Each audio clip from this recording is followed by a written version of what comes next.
마태복음 1장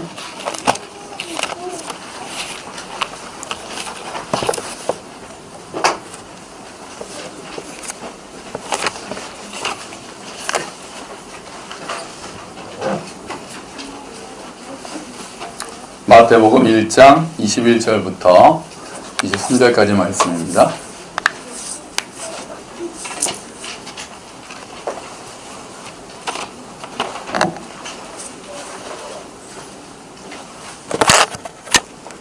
다 찾으셨죠?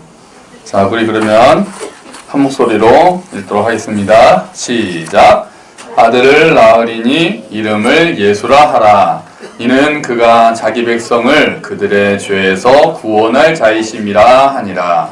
이 모든 일이 된 것은 주께서 선지자로 하신 말씀을 이루려 하심이니 이르시되 보라 처녀가 잉태하여 아들을 낳을 것이요 그의 이름은 임마누엘이라 하리라 하셨으니 이를 번역한즉 하나님이 우리와 함께 계시다 함이라. 아멘. 할렐루야. 메리 크리스마스. 제가 이렇게 하면 여러분도 손을 쫙 이렇게 하면서 좀 해주세요. 메리 크리스마스. 자, 우리 옆에 계신 분께 메리 크리스마스. 자, 우리 번역합시다. 예수님을 찬양합시다. 네, 예수님 오신 것을 찬양하는 게 크리스마스죠. 자, 오늘 설교가요, 저의 설교 역사상 역대급으로 복잡한 설교가 될 예정입니다. 그래서 제 혼자 힘으로 감당이 안 돼서 제가 좀 많은 도우미들을 부탁을 했어요. 얘들아, 네 해야지. 얘들아, 자, 지금부터 너희가 도와줘야 되는 거야. 알겠지? 준비 다 가지고 다 있지? 아까 목사님이 나눠준 거 다 갖고 있지? 목사님이 딱 얘기하는 사람은 그 사람들 나오면 되는 거야. 자, 오늘 제목이 크리스마스 트리잖아요. 크리스마스 트리. 이게 저희 집에 있던 거 들고 왔어요. 교회 건물이 없으니까 성탄절이면 원래 교회마다 막 장식 쫙 하거든요. 예쁘긴 한데 제 개인적으로는 좀 귀찮다. 저 그런 별로 안 좋아하잖아요. 뭐 막 장식하고 이런 거 좀 귀찮은 스타일이어서 우리 교회가 건물이 없어서 좀 다행이기도 합니다. 나중에 철수할 때 또 얼마나 귀찮은 줄 아세요, 그게? 꼭 나중에 목사가 치고 그러니까 뭐 없어서 그게 좋은 점이 많아요. 그래서 가져왔는데 크리스마스 트리가 원래는 언제부터 크리스마스 트리가 시작됐는지는 아무도 모릅니다. 언제부터 어디에서 뭐 로마에서 시작됐다는 얘기도 있고 뭐 루터가 뭐 어느 날 갔는데 뭐 나무가 빛이 났다는 둥 전 그런 거 안 믿잖아요. 뭐 그냥 뭐 그러려니 언제인지 몰라요. 그런데 어쨌든 지금은 크리스마스 트리를 많이 만들죠. 그래서 오늘 진정한 크리스마스 트리를 한번 우리 믿음의 선배들이 전통적으로 지금은 이제 막 별의별 보통 크리스마스 트리에 뭐 달죠? 얘들아 뭐 달죠? 크리스마스 트리에? 선물. 너희들의 초점은 항상 선물이로구나? 그 말고 별도 달고 종도 달고 뭐 방울도 달고 뭐 이게 뭐? 촛불도 달고 막 별거 다 달아요. 그리고 막 이제 요새는 그 네온사인 뭐죠? 이게 반짝반짝 하는 거? 뭐 어쨌든 그 뭐 조명등이 아니라 뭐 그런 것도 달고. 근데 원래 전통적으로는 그 크리스마스 때는 딱 4가지만 달았습니다. 크리스마스 트리는 옛날에는 딱 4가지만 있었고 하나하나가 의미가 있었어요. 자, 첫 번째 이겁니다. 안 켰네. 이렇게 허술해요, 이렇게. 자, 사과 들고 있는 친구들. 자, 나와서 달아봐. 자기가 갖고 있는 거 보고 사과를 들고 있다 하는 사람들 나오라고. 자, 나와서 여기다 걸어줘요. 다행히 또, 동아, 2명밖에 없어요? 이왕이면 보이게 좀 해줘요.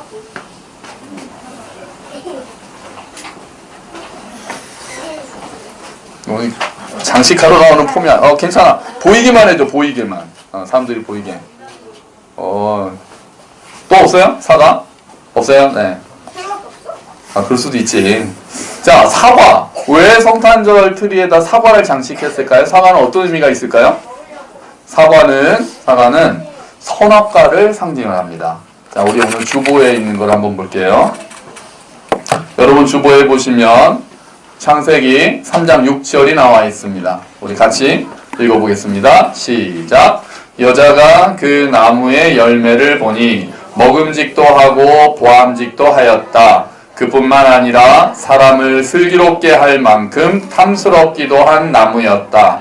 여자가 그 열매를 따서 먹고 함께 있는 남편에게도 주니 그도 그것을 먹었다. 아멘. 자, 여자가 그 나무의 열매, 선악과.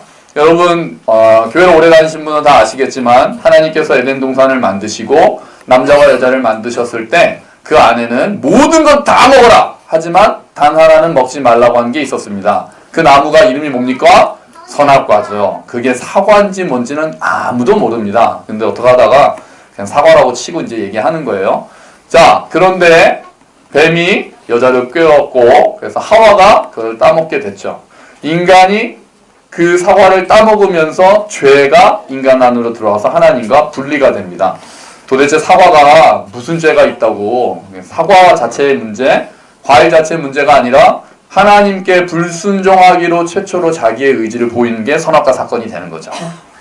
그래서 그 과일 자체가 뭐가 있다라고 보기보다 그것을 따먹으려고 내가 선택한 것, 하나님의 말씀이 아니라 다른 욕심의 소리, 욕망의 소리를 들으려고 선택한 것이 죄인 거예요. 내가 누굴 죽였네 마네 뭐 이런 게 아니라 하나님의 말씀보다 다른 것을 선택한 게 죄라고. 그때 죄가 시작됐다는 거죠. 그래서 왜 그러면 굳이 성탄절날 또 이런 선악과 얘기를 하느냐? 예수님께서 왜 오셨는가가 너무 중요하기 때문에 그래요. 우리는 어느 순간부터 예수님은 별로고 예수님이 왜 오셔야 했는지도 모르는 채로 성탄절을 즐기는 사람들이 너무 많죠. 그러니까 예수님 안 믿는데 성탄절을 축하하는 사람들은 조금 이상한 거예요.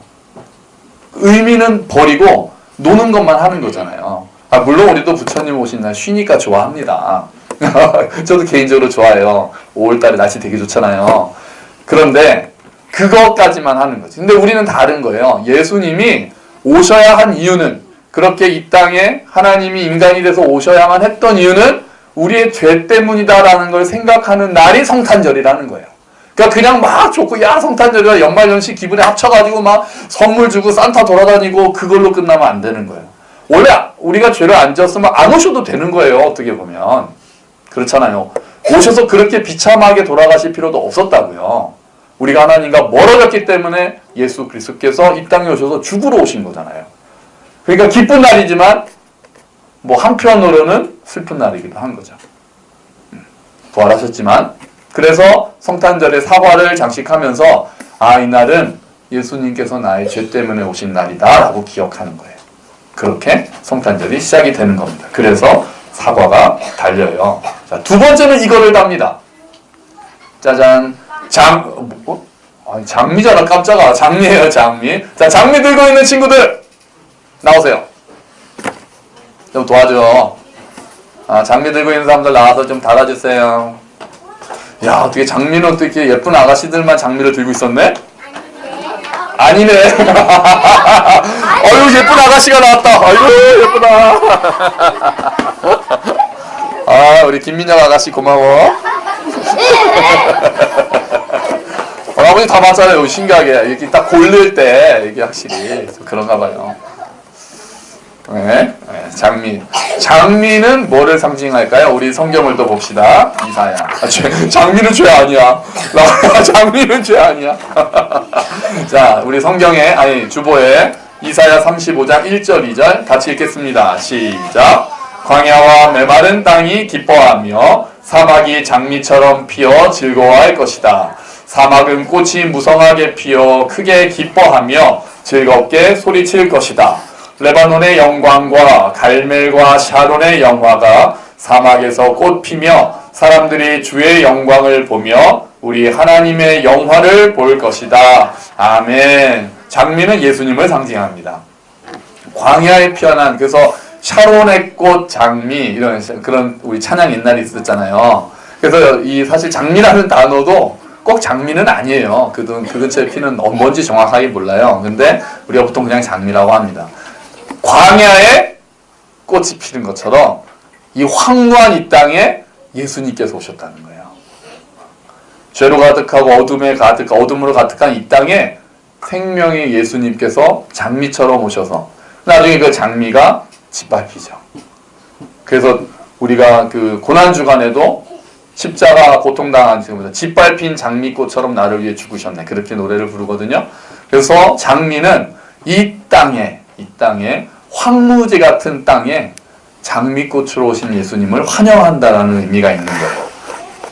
그래서 이제 어둠과 절망을 뚫고 황무함을 뚫고 예수님께서 그래서 하나님의 영화를 볼 것이다 그러잖아요. 우리 그 사람들이 주의 사막에서 꽃이 많이 피고 사람들이 주의 영광을 보고 우리가 하나님의 영광을 볼 것이다. 예수님을 통해서 우리가 하나님의 영광을 본다는 뜻으로 장미를 다는 거예요. 세 번째는 뭘 다냐면 요걸 답니다. 빵이에요. 자, 빵 들고 있는 친구들, 자 나오세요. 빵같이 생긴 친구들이 또 빵을 들고 나오네. 아, 시훈 아니고, 나와? 아니, 맞아. 아니, 네가 빵같이 생기지 않았다는 뜻이야. 이리야, 너 좀 빵같이 생겼어. 왜? 받아봐. 시훈 알았어? 아이고. 또 올라가야 돼? 어디다 달래? 너무 높아져요. 아, 그래. 어디다 달까? 어디다 달래? 어이, 고마워. 아유, 예쁘다. 네, 빵. 빵은 뭔지 아시겠죠? 우리가 잘 알죠? 자, 우리 또 주보를 보도록 합시다. 자, 요한복음 6장 34절, 35절 말씀 다 같이 읽겠습니다. 시작. 그들이 예수께 말하였다. 주님, 그 빵을 늘 우리에게 주십시오. 예수께서 그들에게 말씀하셨다. 나는 생명의 빵이다. 내게로 오는 사람은 결코 줄이지 않을 것이요. 나를 믿는 사람은 다시는 목마르지 않을 것이다. 아멘. 예수님께서 요한복음을 보면 나는 뭐다. 나는 길이요 진리요 생명이다. 나는 부활이요 생명이다. 나는 양이 선한 목자다. 양의 문이다. 이런 말씀을 많이 하셨는데 그 중에 하나가 나는 생명의 떡이다. 여러분 베들레헴의 뜻이 뭔지 아세요? 떡집입니다. 떡집. 베들레헴이요. 예수님이 태어나신 베들레헴의 뜻이 떡집이에요. 그러니까 떡집에 떡이 온 거예요. 성탄절날. 괜찮죠? 떡집에 떡이 오신 거예요. 생명의 떡이. 우리는 그럼 그 떡을 어떻게 하면 돼요? 떡이 왔으니까 먹으면 되는 거예요. 이렇게 쉬운 구원이 어디 있어요? 먹으면 되는 건데. 이거 왜 안 먹지? 그지? 얘들아. 떡집에, 베들레헴 떡집에 떡이 없었던 거예요. 이 땅의 떡집에 떡이 없었던 거예요. 그래서 광야에서는 출애굽한 이스라엘 백성한테 하나님께서 광야에서 이스라엘 백성들을 만나로 먹이셨습니다. 근데 그거는 하루밖에 가지 않았죠. 그 만나는. 이제 생명의 떡이신 예수 그리스도를 우리가 먹으면 이제 영원한 생명을 우리가 가지게 되는 거예요. 그래서 예수님께서 이렇게 말씀하시죠. 내 살을 먹고 내 피를 마셔야만 한다. 그래서 그거를 제일 잘 보여주는 게 뭡니까? 성찬식인 거예요. 우리가 예수님을 먹는다는 게 무슨 뜻이죠? 막 먹어요, 막 먹어요? 막 먹게? 예수님 먹는다는 게 무슨 뜻이에요?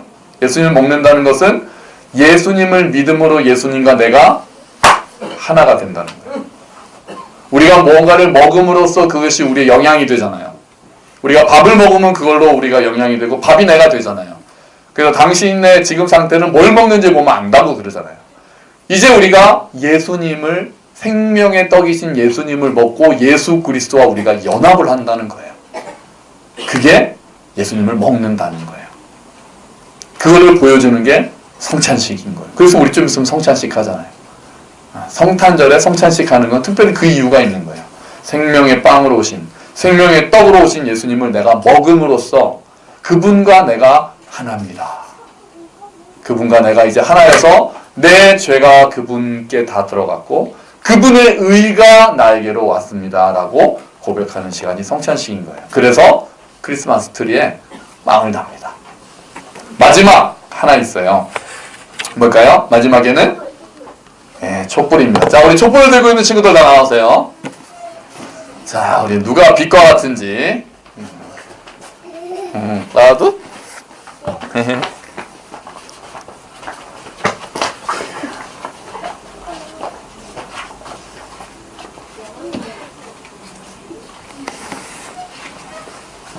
제일 많네요.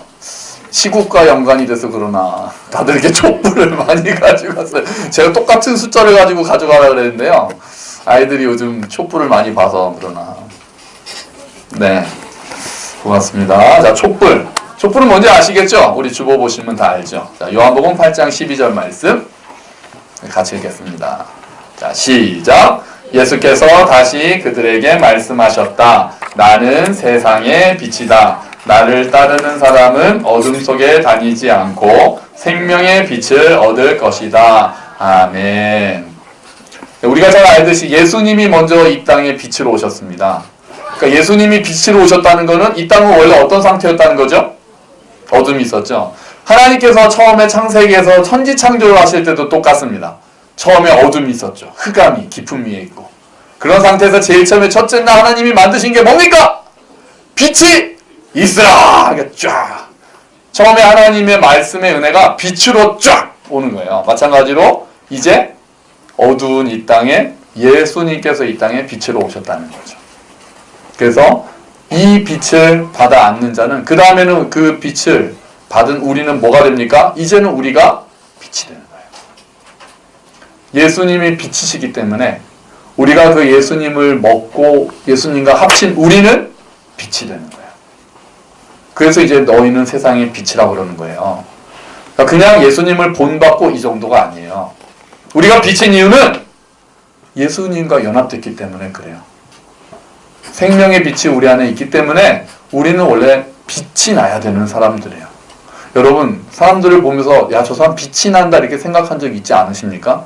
사실은 우리가 그런 사람들이 돼야 돼요. 뭔가 음침한 기운이 우리를 이렇게 하면 안 돼요. 왜 바울이 항상 기뻐하라 쉬지 말고 기도하라. 기뻐하라 기뻐하라. 지금 감옥에 있으면서도 바울은 빛이 났던 사람이에요. 왜요? 그 안에 생명의 빛이 활활 타오르고 있었기 때문에 그래요. 그 사람이 뭐 돈이 많고 뭐 잘 나가고 뭐 얼굴이 뭐 훤하고 예쁘고 그런 거 아니잖아요. 그 사람 안에 있는 내면의 빛이 사람들이 알아볼 수 있을 정도로 배어나왔던 거예요. 빛이. 그런 것처럼 생명의 빛 예수 그리스도가 우리 안에 있으면 물론 어렵죠. 때론 그렇다고 어렵고 우리가 뭐 인상 안 쓸 수 있습니까? 저도 마찬가지지만 그래도 그 안에 꺼지지 않는 불빛이 보이는 게 맞는 거예요. 가끔은 그게 잘 안 보일 수도 있어요. 우리가 넘어질 수 있는 것처럼. 그런데 그 빛을 계속해서 꺼뜨릴 수는 없는 거예요. 그 안에 있는 생명의 빛이 비치고 있으면 계속해서 가릴 수는 없는 거예요. 어느 순간에 어둠을 뚫고 조금씩 배어나오는 거예요. 뭐 이따만한 태양 아닐 수도 있어요. 그냥 약간 촛불일 수도 있어요. 하지만 요즘 우리가 촛불이 얼마나 위력이 있는지 보시잖아요. 그 작은 촛불들이 모였을 때 정말 이 거대하게 전혀 바뀔 것 같지 않았던 것들이 하나씩 균열을 이루고 있는 것을 보시잖아요. 우리도 마찬가지인 거예요. 우리 한 사람 한 사람 연약하지만 우리는 우리가 나가서 들고 있는 그 촛불보다 훨씬 큰 생명의 불을 우리 안에 가지고 있는 자들이에요. 그래서 이제 우리는 세상의 빛인 거예요. 빛이 되라가 아니에요. 예수님을 믿는 순간, 예수님과 하나 되는 순간 우리는 빛이 되었습니다. 빛의 크기, 색깔, 용도 다를 수 있어요. 하지만 우리가 빛이라는 건 변함이 없어요. 내가 예수님을 믿고 그분을 나의 주로, 나의 구세주로 영접하며 그리고 내가 그분을 나의 주인으로 모시고 내 삶을 조정하기로 결단하면 그동안에 예수님 없이 살았던 내 삶이 헛된 삶임을 알고 예수님께로 방향을 돌이키면 그분의 말씀 앞에 무릎을 꿇으면 우리는 빛이 되는 거예요. 그러면 이제 아무도 꺼뜨릴 수가 없어요. 그래서 세상의 빛으로 오신 예수님을 기념하면서 나 또한 세상의 빛으로 살겠다고 다짐하면서 초를 크리스마스 트리에다 걸었던 겁니다. 여러분, 이렇게 원래 성탄절은 장식은 하나하나가 신학적인 의미를 가지고 있었습니다. 그냥 보기 좋게 하려고 이제는 막 온갖 반짝이가 종류가 그냥 얼마나 다양한 종류들이 나왔는지 성탄절마다 어떻게 이 성탄절 인테리어를 하느냐가 백화점마다 마트마다 난립니다. 아이디어, 온갖 아이디어가 다 나와서 막. 하지만 그 안엔 즐거움은 있죠. 하지만 영적인 의미는 별로 없잖아요. 우리는 즐거움도 취하고 더 중요한 그 안에 있는 깊은 의미도 취하는 자들인 거예요. 예수 믿는 사람들이 안 즐거운가 하면 훨씬 더 깊은 즐거움을 가지고 있는 자들인 거죠. 여러분, 예수님께서 이 땅에 오셨습니다. 할렐루야! 네, 예수님께서 이 땅에 오셨어요. 이 땅에 사과, 선악과로 인해서 하나님과 멀어졌던 우리를 위해서 이 땅에 생명의 빵으로 오셨습니다. 어두운 세상을 비추기 위해서 이 땅에 빛으로 오셨습니다. 황무한 이 땅을 아름답게 바꾸셔서 하나님의 영광을 보여주시기 위해서 장미꽃으로 이 땅에 오셨습니다. 여러분, 저는 우리가 여기 계신 모든 분들이 그 깊은 기쁨을 맛보기를 주의 이름으로 축원합니다. 그냥 연말연시에 들떠서 아이들은 선물에 들떠서 막 그것만 좋아하는 것뿐 아니라 더 오히려 성탄절이 지나고 나서 더 남들 다 좋아할 때는 좀 그냥 알아서 놀고 오히려 그렇지 않을 때도 더 깊은 기쁨, 그냥 막 노는 게 아니라 깊이 내 안에서 주님 감사합니다. 주님 오신 것을 환영합니다. 라고 조용히 하나님께 말씀드릴 수 있는 그 기쁨. 그 기쁨이 우리 안에 정말 가득했으면 좋겠습니다. 그리고 그 기쁨이 우리 안에 정말 넘쳐서 우리가 그 기쁨을 누리고 이제 아직 그 기쁨을 알지 못하는 사람들한테 그 기쁨을, 그 생명의 빛을 나눠주는 그렇게 결단하는 오늘 성탄절 되시기를 주의 이름으로 축원합니다. 아멘. 같이 기도합시다. 우리 잠깐